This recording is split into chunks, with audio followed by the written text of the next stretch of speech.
تصور ہے جس کی حقیقت اور اہمیت کو قرآن و سنت میں متعدد مقامات پر بیان کیا گیا ہے۔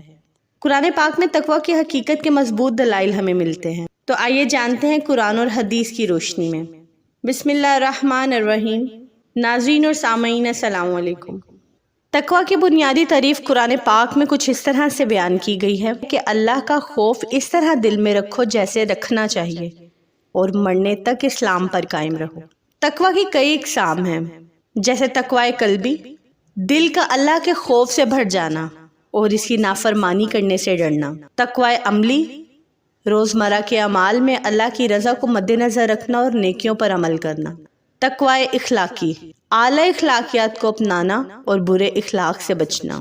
تقویٰ کی حقیقت یہ ہے کہ یہ انسان کو اللہ کے قریب کرتا ہے۔ قرآن مجید میں فرمایا گیا ہے، بے شک تم میں سب سے زیادہ عزت والا اللہ کے نزدیک وہ ہے